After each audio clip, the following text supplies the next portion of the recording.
Hey guys, what's up? It's Marshall, and today I'm going to be talking about my time machine. Now you're probably wondering what my time machine is. So basically, it's a project where I create an artifact that displays my learning and growth in my PGP class. PGP, which stands for Personal Growth Plan, is a class all about self-improvement and how you can be a lifelong learner. In PGP, I read this super interesting book called 7 Habits to an Effective Teenager. In this book, you're taught 7 habits to enjoy life, become a better person, and be more effective in everything you do. This book was really insightful and I found it really useful. One thing that really stood out to me was the 7th and final habit in the book, which is called Sharpen the Saw. Now, it might sound weird at first, but trust me, it's really cool. To sharpen the saw is to make sure you keep all aspects of yourself sharp, without spending too much time over sharpening or too little time under sharpening any side of yourself. The 4 basic sides or aspects of yourself are your body, which is anything physical, your mind, which is anything educational or where you're learning, your heart, which is your love life and social life, and lastly, your soul, which is your relationship with yourself and self-care. Now, before I read this book, I can honestly say I was out of balance, and I'm definitely not perfect now, but I can highlight how this book has impacted me and why you should go read it. The first reason you should be reading this book and start sharpening your saw is because it will save you time. At first, this may not make sense, and it might even seem like you would lose time, but trust me, that's not the case. Once you start keeping your mind in balance, that means setting aside time for school, paying attention in class, and last but not least, using something to organize your homework. In PGP, I was given several methods to organize not only my work, but my whole life. Apps like Apple Calendar and Things can really help you spend less time trying to remember and more time getting to work. Things is more of a checklist, which will help you remember things by writing them down, organizing them, and then checking them off later.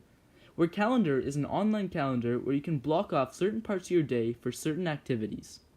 Another pro, and something that really helped me with Habit 7, was the body side of things. For example, with Things, I can remind myself not to eat junk food after dinner, or with my calendar, I can time block exercise like going for a walk or going skateboarding. Sharpening your body is also a great example of another topic in PGP, and that's goal setting. When I skateboard, for example, I have this constant goal to learn something new every time I go. This really helps me push myself outside of my comfort zone and continue to improve and enjoy skateboarding. With goals, I can go from doing tricks like this to tricks like these.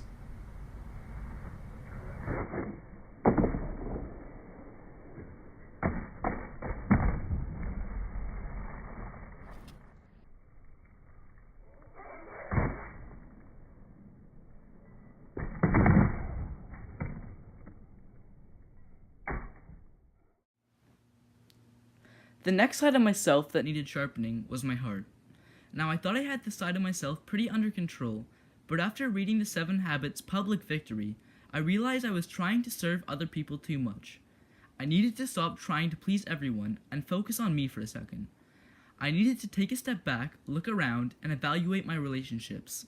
Are these healthy relationships? Are these people really my friends? Now, especially in this heart section, it seems drastic to make major life changes based on a book.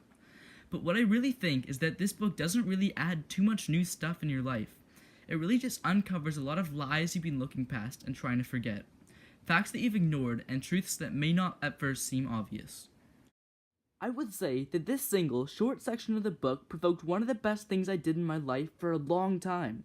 This change came to me as a new rule I implemented in my life.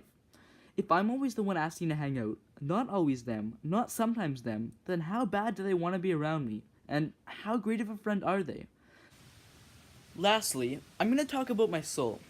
What I do in my personal time and what I do to recuperate myself and regain my energy for the next day. Before the 7 Habits, I would honestly spend a lot of my time playing video games. 1, 2, or 3 hours after school of just gaming. The 7 Habits made me realize there's better things I could do. I could write in my journal and see what I hated, liked, and loved about the week. I could listen to music or go for a walk. And I'm not saying I just fully quit video games, because I didn't. I still like to hop on the Xbox every once in a while. But now I feel much better overall, saving myself time to plan, reflect, and set goals for my past, present, and future. This book and this chapter has helped me a lot. More than I'd like to admit, maybe, but changes I'm definitely happy with now. Right after I read these insights and articles, I didn't instantly change though. It took time to evaluate what I read, and then it took time to change. It took days, weeks, or months to change my ways and balance myself. A lot of changes I'm making, goals I'm setting, and things I'm planning are still progressing, in fact. Perfect sharpness is hard to achieve. And to completely balance yourself isn't an easy task. Maybe an impossible task. And that's what made me realize the key to being a successful teen. The goal of the 7 habits is for lifelong change, lifelong improvement, and lifelong learning.